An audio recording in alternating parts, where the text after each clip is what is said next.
All right, welcome once again to the Summit Podcast, everyone. I'm sitting here with a good friend of mine, Roberto Rodriguez, today.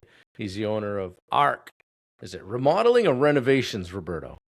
It's art design and construction. Design and construction. Yeah, ARC Design and I changed the Construction. name So, last year to yeah. from remodeling to design and construction. Well, that makes me feel better anyway. That I used to be that. I thought it was, but anyway, Roberto is in Houston, and I've come to know him through coaching groups, and now he's a client of ours inside the Rosenberg Group community, and was good enough to set aside some time on Christmas week with a busy family, Yeah, busy yeah. business. He and I speak the same language: remodeling, contracting, additions, renovations, all that. So we've had some great discussions over the years, and appreciate him being on. Roberto, welcome to the Summit Podcast, brother. All right, Bob. Thank you for having me. It's an honor for me to be here. I know that this is something you've been at it a long time, and it's actually very inspiring to see you, pushing through this and Oh, and thanks, man. get as far as you have been, as you have gotten here. Yeah, So, appreciate it. This is somewhere in the mid '80s, I think, for episode count, for what it's worth. But uh, it started out as I was calling it ordinary people doing extraordinary things, right? And then when okay. I created Summit Coaching, I just said, well, I'll just call it the Summit Podcast. That seemed to make sense. And but I still continue to bring on people who are doing cool stuff. And I like what you're doing. You're like I said, you and I kind of speak the same language. You're in that lane, right? That Yeah, yeah. building remodeling lane, and it can be a lonely pursuit. But before we get into that, just take Yes. a minute and just tell everybody who you are, what you do, where you're from, what the family's all about, and what have you. Yeah, no, great. Well, I am right now I'm a general contractor, and but besides that, I'm a father of four daughters, and a husband of a beautiful wife, and the owner of Arc Design and Construction, who helps homeowners, transform their spaces into something that they love and they can create memories with. And I've been doing construction now. This about 10 years. But before that, one of my highlights, I used to be a professional baseball player, and I got the opportunity to play about 6 years professional in the minor leagues for the Diamondbacks, That's and that cool. was that was a great experience. And sometimes I think about that, and I would say I was having a lot of fun, but I didn't know at the time, Right. you know. Yeah. Uh, but the best thing about that is that it set the work ethic and a lot of the values that I carry today. Mm, So let's say after playing ball, I dropped the bat, I grab a hammer, and it gave me a different mentality. It's like yeah. um, I didn't make it to the major league on baseball, but I can make it to the major league of life, and I like that's it. my mindset, and that's where I'm at right now. Yeah, That's well, you why, made it to the majors in my mind anyway. That's you. I don't know anybody that played minor league ball, so other than you, so that's pretty cool. What was that transition like from, or what precipitated it, and how did you have a knowledge of construction, or was it something you'd always wanted to do? Tell me about the move from baseball to picking up a hammer. yeah, yeah, no, and like construction was never in my mind uh until after baseball. Like growing up in the Dominican Republic, uh, for us kids at that time was baseball was the only career that a kid would like to play, Yeah, So I was able to get far than most. So to me, it was like there was no other career than baseball. So right, I remember the first January, the first spring training that I spent in my couch at home. That's when it hit. It's like usually in January, I am in that field, not in a couch. So that's when it right. hit. And and after that, like I started looking for, okay, what do I do now? What do I know how to do? Like I only know baseball. Luckily, I graduated from high school, but I don't have a career in anything else. Mm, So I tried different jobs, and And each job that I will go, I will always ask this question: what's the highest level I can get to this in this job? Yeah. So if I'm in a warehouse, well, you can be the warehouse manager. Okay, looks like the warehouse manager is doing good, but like, what after that? That's a cap, the ceiling, no Mm, more. All right, that's not for me. So I did that in many jobs, and until one of those days on that couch, managing, I could tell managing like the depression that I was feeling for no playing baseball anymore. yeah.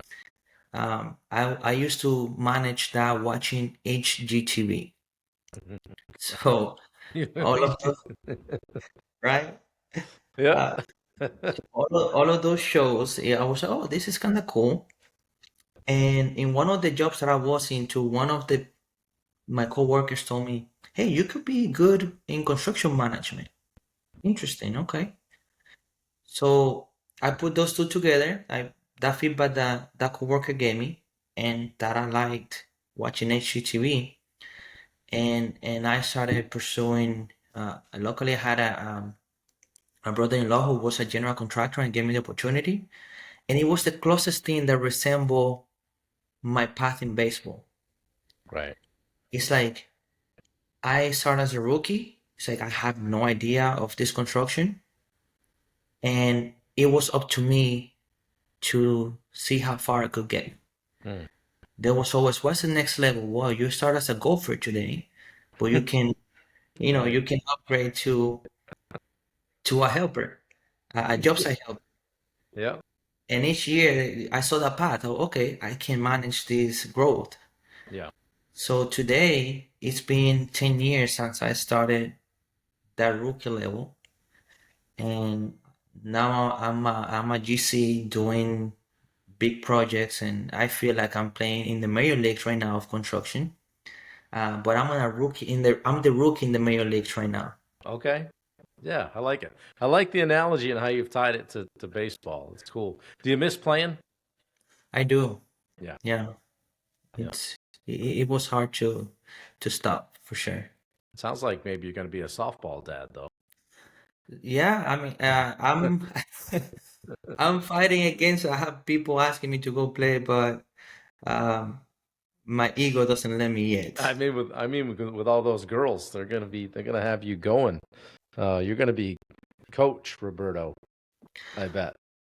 True, true, true. I Yeah. mean, they're pretty good. They're pretty good at sports, so maybe Yeah. they. How old are they? So I have two that are 12 and 13. Okay. And the youngest ones, it's one is 4 and the other one is 8 months. Yeah. So I'm like You're repeating the cycle, but it's fun. It's great. Yeah, that's good. I'm glad. Um, well, hey, I know that construction isn't a bowl of cherries all the time, right? I mean, All right. we know we've struggled. I've struggled with it at times. I know you and I have discussions. Like, what do you do when it gets hard, Roberto? I mean, and you're probably gonna go, pull from that baseball experience again, but there's some days that it just kind of sucks, right? What do you Yeah. do on those days? How do you stay positive? How do you stay focused? How do you push through? Yeah. No, that's a great question, Bob. Something what I try to do, or actually what I do is just I try to have self-awareness and and just calm myself. Like go to Mm, a quiet space, um, and like be aware of what I'm feeling. right. I saw a question that you put a few days ago. I don't know if it was yesterday or today, but it was, what is one skill that you working on, a leadership skill that you're working on? Hmm. And and I thought about it. It was like, yeah, that's what I'm working on. It's like self-aware under pressure, Yeah. self-awareness under pressure. It's like recognize that I'm afraid, recognize that I am under pressure, like things are tough. Yeah. But then like, okay, uh, I can find a solution. Like it's not gonna get any it doesn't gonna get any worse if I just start panicking. Right. Like, It's it's getting gonna get better. any worse. It's gonna get worse if I start panicking. Yeah. So that calm under pressure is what I basically do. I get in my office. I feel the fear coming in. but I just breathe through it and keep pushing on, working on calling the clients, Mm, finishing up the estimate, uh, while feeling the pressure, right. so being comfortable with that basically. Yeah, I got to a point where I was like, okay, well, if I kind of go high order every time something tough happens, right? Something Mhm. frustrating or stressful happens, I'm going to be stressed out all day, right? But Yeah, if I just kind of, what if I reframed it and said, well, okay, this isn't my life. Like these are just challenges, right? Like they're exactly. gonna happen every day. So why act surprised? Yep, the plumber didn't show up. Why, you know, go to here with your stress when you're like, okay, it's just another challenge. How are we gonna deal with it? Right? Right, The next correct. day, maybe it's the electrician, or maybe it's the HVAC guy, or maybe the homeowner is coming at you with something, right? And Yeah, saying, hey, I think you charged me too much here, or whatever. There's any number of ways that stress can come at you in contracting and design and all the things that you do. You seem like you do a pretty good job of kind of staying at an even keel. Am I wrong? no, you're not wrong. I mean, uh, I have managed to learn how to do it really well in with my clients, with my subs. Um, it's a little more challenging to do it with my wife, you know. Of course, yeah. Uh, but that's the next level of that awareness, right? That I'm Right. actually actively working on. But yeah, some of my project managers sometimes tell me like, or like, how do you don't look stressed right now? It's like I'm freaking out inside, Yeah. but I it's good. And the client Yeah. also said sometimes the client tell me, oh, the way that you walked in and you handle that, like, that gave me reassurance. I feel at peace, Right. Yeah. They need you to know? have that trust, right? And if you're chaotic and scattered and freaking out, right? That's Yeah, just going to transfer to them. exactly, exactly. Yeah. And the word that you used earlier, challenge, like Yeah. that word, I became very friend with that word because it's like there's no problems now. It's just challenges and Yeah. just reframing problems into challenges. It give you a different uh energy to go about things. That's cool. Um, what's 26 look like for you? 2026. Is it gonna blow this thing out of the water? Are we kind of holding our own? Where are we going with this? Uh, it feels like I'm blowing this out of the water. Um, I like it. I'm very excited. I have more clarity where I want to go. A few days ago, I actually had one of those ideas that kind of scare you, Yeah. and Okay. make you like, oh wow, this is actually crazy if I, to do this. So I Yeah. actually had that, and I'm sorry making the move to make those things happen. Yeah. Wow. Well, So that's I'm good. excited. I had your friend Jason Cisneros on the other day. We did a podcast together, and he mentioned you Yeah, uh, yeah. about the time we were at Mach 5, and you spoke up and he asked you the question. And I know you've been doing a lot of thinking since then.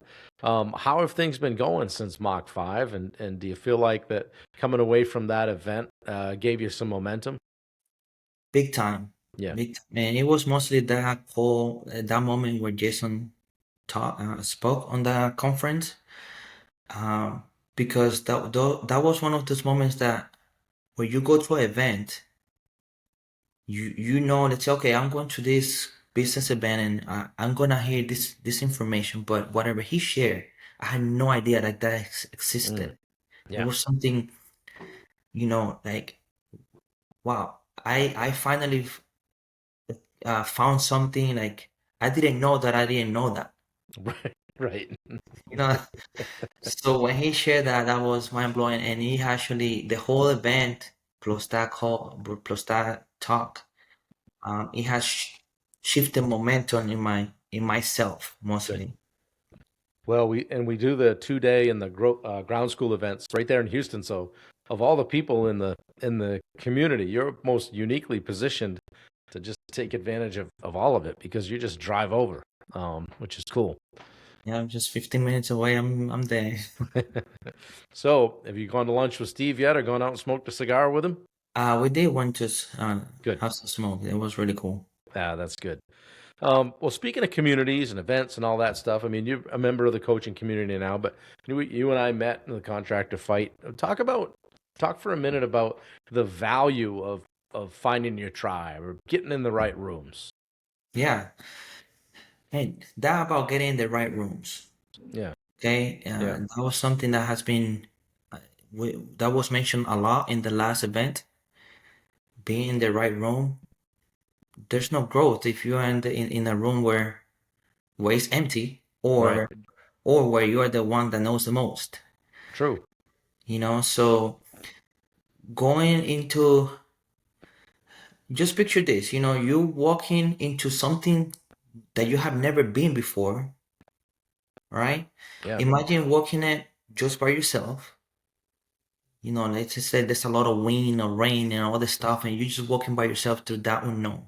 yeah, Compared to walking through that unknown with a group of people, and you're kind of in the middle there, and everybody, and the thing is that the people in front of it, they have been in that space. right. Like they know what's happening, and you are like, that feel of protection, that feel of like, I know that right now it's hard, but I'm being led by people who has done it. Yeah, not unlike being a rookie, Exactly. right? Exactly. Yeah. So it makes a Well, big difference to have a tribe for sure. yeah, for sure. What would you say to someone that was considering? This isn't a commercial for coaching or an endorsement, but we're on the topic. What would you say to someone that's either getting going in business, or hey, maybe a little frustrated or stuck with where they're at?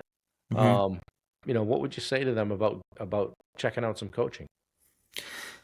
Well, coaching will be the earlier you make that decision, the smoothest the ride will be. Yeah, Because we want to be. I think whoever who is hesitant for that, it's more of a pride thing. It's yeah, like I can do it by myself. I'm gonna make this happen. mm, Yes, you will. You can. You right. will.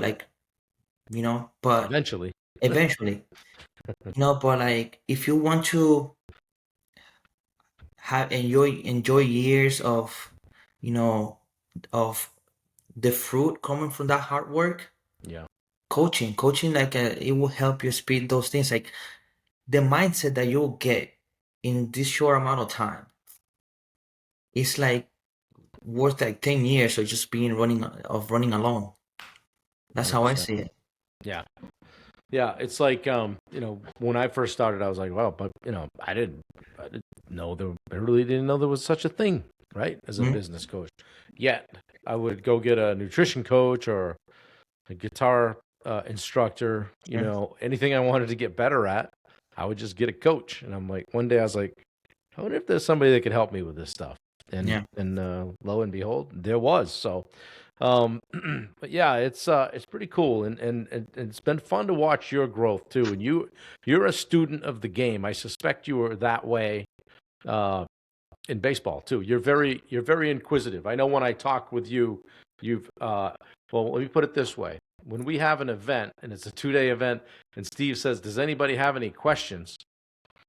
Roberto just doesn't have one question. He's got five. Okay. Yeah. And he in there like very eloquently worded and laid out a two-part question. Like you put some thought into where you want to go. Talk about that for a minute, Roberto. You're not just screwing around, right? Yeah. Look, what I learned that holds me back, it's not having clarity. Mm, Okay. So once I have clarity, I feel powerful. I feel that nothing can stop me. yeah. Okay. So in those events, if I have somebody who have done it, somebody who have those wins, it's like, all right, I'm gonna ask. It's Yeah. like, how are you doing it? What are you struggling with? How you handle all this stuff? Because again, having that clarity now, it feels like I'm being unstoppable. Yeah. You got the path laid out, right? You know what you Exactly. got to do. Yeah. You know what It's the like, yeah, the path is laid out. You just gotta follow it now. yeah. Yeah. And It's not easy when you're trying to figure out the way and go in the direction all at the same time, right? It's exactly. too much. So Well, cool. I mean, what's you've got some goals, and I know that. Like, talk a little bit about what the structure of your company specifically looks like now. Is it? I know some of the answers, but for those that are watching or listening, Yeah. is it just you? Are you using subs? You have employees? What's a great job for you? Yeah, so I have a mix of subs and employees. So I have five employees. I count six when I'm counting myself for one. So I have five employees and a lot of subs. Okay, and in with those employees, I have a project manager who has been one of the best investment that I did this year. He handles basically all the production. Then I have a lead carpenter, uh, the guy who is a master mostly in all the trades, and Nice. then skill helpers helping him, and a runner, somebody who just go back and forth getting materials and doing the golfer basically. Who used to be the runner? That was me before. Right. Yes, that's me last year. Just going to Home Depot, getting Oh materials. yeah. That was the Yeah. most frustrating hour. Hmm. Like, what am I doing? I used to do it too. Exactly. What am I doing doing the line at Home Depot right now where I could just be calling this client and Yeah. in front of this client's home selling, $100,000 project. I used to love it. I'd shoot over to Home Depot, and I'd say, let me know if you need anything else, right? I'm heading over. So I'd go to Home Depot. I'd be just, I'd have the 2x4s walk into the truck and or I'd be driving out. I'd get, bling, can you pick up three more of X, Y? I'm like, you kidding me? Yes, and Or the almost day all the way back to the job site and get, bling. again, and the Like, day is gone. right, The day is gone. right, So getting a runner is like what I mean, once you do go back and forth two times, you're like, this is a full-time job for somebody. right. Yeah. What I also know, though, is you're trying to eliminate the running by a little bit of better pre-planning and looking at your jobs, better handoff meetings, the transfer of trust, as we talk about, and getting a little bit better at how you plan your week, your days, and your week. Right. Exactly. Yeah, because I mean, having the runner doesn't mean that okay, now I have somebody who go back and forth all the time, Yeah. but Right. you gotta make it efficient for that person too. Yeah. For sure. So yeah. Well, I learned something new about people when I podcast with them, and I knew you had played ball, but I didn't know it was a 6 year stint like that in the minors, and you played a lot of ball. So were you married at the time, and did you have some kids, or did that come after? It came in the last 2 years that I was Of playing. your Yeah, Yeah, so yeah, that's cool. yeah, I had one kid at that time, and yeah, so That's that neat. was that was at the beginning of that life, and but Yeah, then the end of baseball. yeah. Hey, across the board, whether it's family or business or whatever, like all of it, Roberto. What's your definition of success? Good question. So the way I define success, Bob, is me, the person that I'm today, being in alignment I that I committed, the person who I committed to become. Yeah, That makes so being aligned with, let's say, 5 years ago, 10 years ago, I committed to be this person. The person who I am today is aligned with that gotcha. goal. So Yeah, I know it's that the words are not exactly eloquent. You you mentioned do before. pretty well, man. You do pretty well. Yeah, well, Yeah, that's that helps me like not compare to be in line with my own line, with my own yeah, yeah. goals. Alignment. Yeah, alignment with your core values and your plan and all that stuff. So Yeah. that's uh that's cool, man. Mad respect for you and what you're doing in business and in life and as a dad. I mean, you got and just so you guys know, Roberto's at home in his office, and he apologized. Said, "Well, I might be a little bit loud. The kids and what I haven't heard a peep. You haven't? I've heard a peep, and maybe they're there, but I don't hear them. So, so good for you on that, and I like what you're doing.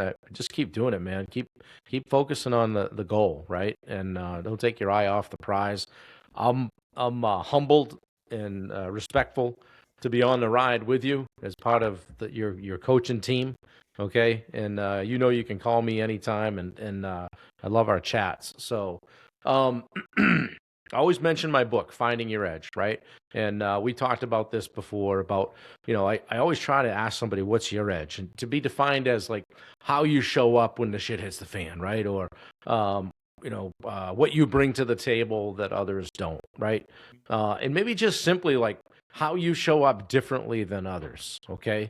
So, Roberto, what's your edge? Well, Bob, when you say about how I show up different than others, um,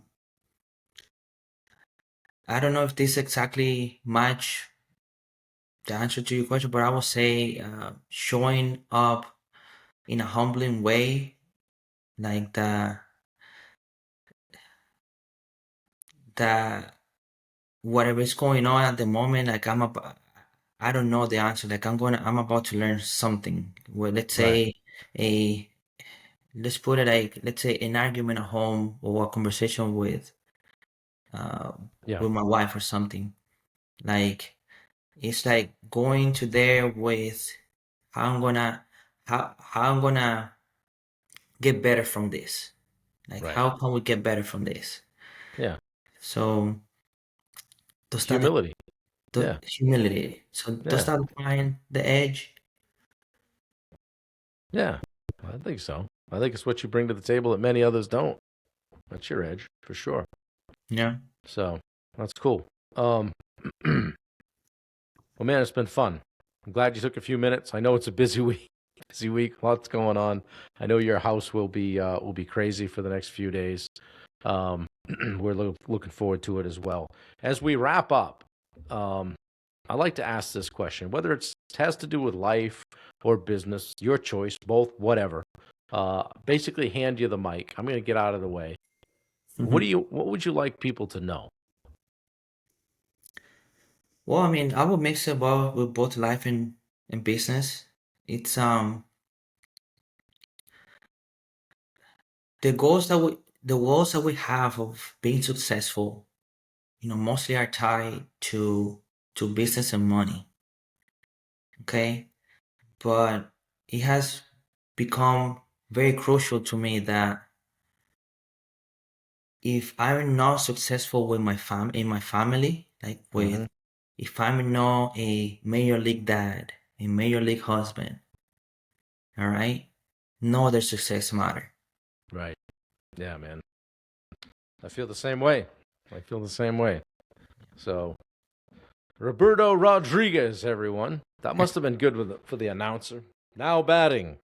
What was your number? I was number 18. 18? Yeah, that's a good Yeah. number. My favorite number is 21. Now batting. The left. Were you left-handed? Switch hitter? Left-handed, left-hander. Lefty? What Yeah, position? I was center fielder and right fielder.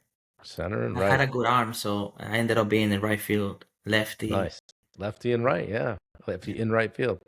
Yeah. Unreal. Well, that's cool, man. It's good to know you. I always tell people that, you think I'm joking around, but like, guys, this is like the coolest cat that I know. Like when he walks into the room, the whole place just gets cooler. He laughs when I say it, but you know I'm right, brother. I appreciate you. I love you. It's good to see you. We'll see you around the Rosenberg community. Get on the call, stay on the calls, keep pouring in. Don't ask what you can take from it. We know you can bring a lot to it. Okay. So, Yeah. Roberto, thank you. Guys, this has been the Summit Podcast with Roberto Rodriguez from Houston, Texas, one of my favorite people. We'll talk to you real soon. Thanks, Roberto. Appreciate it. We're out. You're welcome. Thank you. Thank you.